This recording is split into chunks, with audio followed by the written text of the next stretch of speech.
सकते हैं उसके बारे में बात करेंगे। Next please. नेक्स्ट ये देखो, ये पिक्चर में आपको क्लियर दिखेगा कौन सा एरिया कहां पर है। ये हमारा सबसे बड़ा इंपॉर्टेंट जो है ये एमी का है, ये वाला। तो हम अब इस हमारी नॉलेज से इस कॉस्मोलॉजी सिस्टम को उतार सकते नहीं उतार सकते। इस एरिया को हम कॉस्मोलॉजी सिस्टम की नॉलेज के ऊपर इनकॉर्पोरेट कर सकते नहीं कर सकते। ये नेक्स्ट प्लीज। नेक्स्ट ये वापस, ये इसका मतलब क्या है, ये हमारी फ्रंट की साइड में नहीं है, कहां पर है ये हमारी, अगर ब्रेन को हाथ किया जाए तो ये बैक साइड में है। कहां पर है ये बैक साइड में है। Next please. ये देखो, ये अलग अलग पिक्चर्स मैंने निकाली है ताकि आप क्लैरिटी हो ये कैसे। नेक्स्ट ये कहां पर, तो ये हम ब्रेन के इस तरीके से ही एरिया करते हैं। Next please. नेक्स्ट हम इस तरीके से दिखा सकते हैं, लेकिन ये तो हम ब्रेन को हमारे स्टैंडर्ड और इनसाइड कॉस्मोलॉजी सिस्टम कैसे देखते हैं, लेकिन इसके लिए जो ज्यादा जरूरी है इसकी अगली वाली स्लाइड प्लीज। नेक्स्ट नहीं, नेक्स्ट और नेक्स्ट ये वाला सिस्टम जो कल मैंने बताया था। Front back united cosmology system, yin surface, yang surface, front brain और ये बैक साइड ब्रेन। तो इस फिंगर के ऊपर आपको क्या मिलेगा, ये लिम्बिक ब्रेन का कॉस्मोलॉजी एरिया मिलेगा। कहां पर मिलेगा, इसके अंदर नेल के पार्ट का आगे का यिन सरफेस, नेल के पार्ट का आगे का यिन सरफेस ये क्या है, ये बैक साइड का ब्रेन है। तो बैक साइड के ब्रेन के बॉटम के अंदर, बॉटम पार्ट के ऊपर आपको कौन सा कॉस्मोलॉजी एरिया मिलेगा, लिम्बिक ब्रेन का कॉस्मोलॉजी एरिया। उसके ऊपर हाइपोथैलेमस, हिप्पोकैम्पस का एरिया, वो सारा एरिया वहां पर मिलेगा। उसको आप ड्रिबलिंग से, मॉक्सा से, कॉस्मोलॉजी एरिया से किसी भी तरीके से कैलकुलेट कर सकते हैं और ये आपका ट्रीटमेंट का पार्ट बन गया। इमोशनल ब्रेन को कॉस्मोलॉजी एरिया से कैसे हैंडल कर सकते हैं। 6 की बात करें तो मैंने सोचा अभी it is just an idea और आप उसको आपको भी रीजनिंग करनी है। मेरा ये मानना है कि अगर मैं स्ट्रक्चर ब्रेन का देखूं और उस ब्रेन के स्ट्रक्चर से लिम्बिक ब्रेन को देखूं तो ये ब्रेन के स्ट्रक्चर की कोल्डनेस बनना चाहिए। क्या बनना चाहिए, ब्रेन के स्ट्रक्चर की कोल्डनेस। तो ब्रेन के ऊपर कोल्डनेस को रेंट करते अब लिम्बिक ब्रेन का है और उसके ऊपर आपको स्ट्रक्चर बनाना है जो भी आपके पास जो सिम्टम्स है पेशेंट के, और उसके हिसाब से आप एक 60 का ब्रांच 60 का फार्मूला लिम्बिक ब्रेन का बना सकते हैं।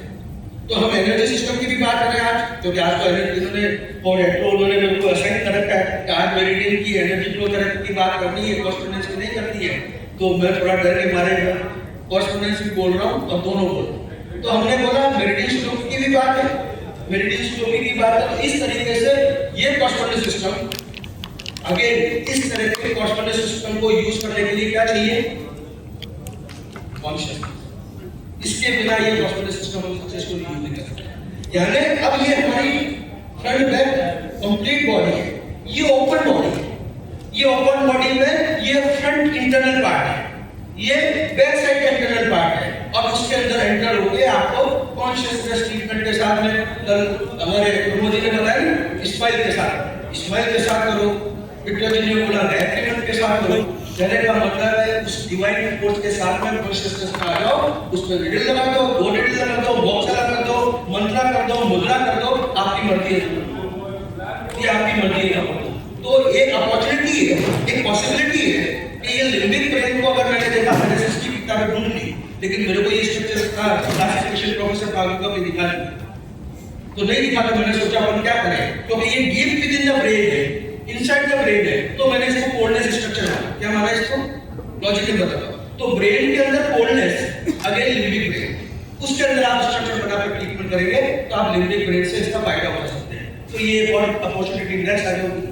नेक्स्ट ये एक और जरूरी चीज मैं आपको बताना चाहता हूँ, ये तो वेगस नर्व, आप मेरे ख्याल से काफी लोग जानते ही हैं इसके बारे में। ये वेगस नर्व को अभी कितना रोल इंपॉर्टेंट है।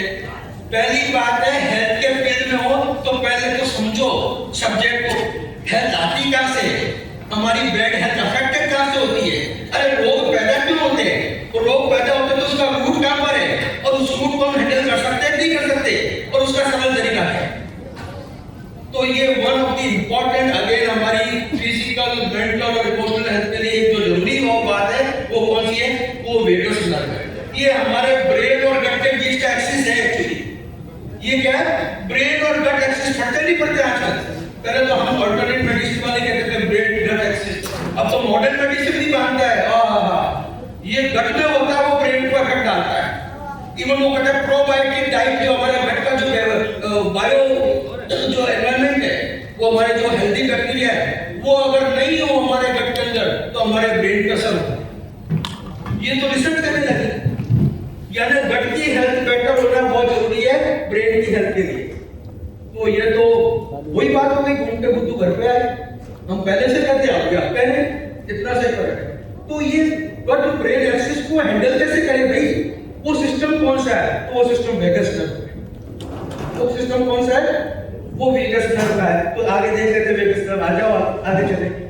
ये देखो control of mood, immune response, digestive and heart, कितना बड़ा काम। Next please. ये पैरासिम्पैथेटिक कंट्रोल है, हार्ट रेट रेगुलेशन है, डाइजेस्टिव फंक्शन को कंट्रोल करती है। और जो सबसे बड़ी बात मैं बार-बार करता हूं, ये क्या करता है, मैं तो एक ही बात करता हूं, इन्फ्लेमेशन को कंट्रोल करना सीख जाओ, 80% बीमारी ठीक करना सीख जाओ। इन्फ्लेमेशन रेगुलेशन, वेगस नर्व का एक इंपॉर्टेंट रोल है। तो ये कम्युनिकेशन विद द ब्रेन, अभी बताएं कम्युनिकेशन विद द ब्रेन है। Next please. नेक्स्ट, ये वेगस नर्व हमारी, ये वेगस नर्व, ये जो क्रेनियल नर्व है उसकी शायद 10th ब्रांच है क्रेनियल नर्व की, इसका स्ट्रक्चर है वेगस नर्व। Next please. ये वेगस नर्व, ये कैसे ब्रेन से निकलकर ये क्रेनियल रूट है और ये कैसे यहाँ से निकलकर ये ट्रेवल करती हुई अलग अलग ब्रांचेस से हमारे गट तक पहुंचती है। तो मैं तो हमेशा मैंने बोला, जैसे पिंकी ने बोला कॉर्स्पोंडेंस सिस्टम जिंदाबाद, मेरे लिए तो शुरू से मेरे लिए भी कॉर्स्पोंडेंस सिस्टम जिंदाबाद है। और मैं सारे सिस्टम जानता हूं, लेकिन कॉर्स्पोंडेंस सिस्टम की कॉर्स्पोंडेंस सिस्टम जिसकी फाउंडेशन कॉर्स्पोंडेंस सिस्टम में स्ट्रॉन्ग है वो एक्सटेंड और पावरफुल है।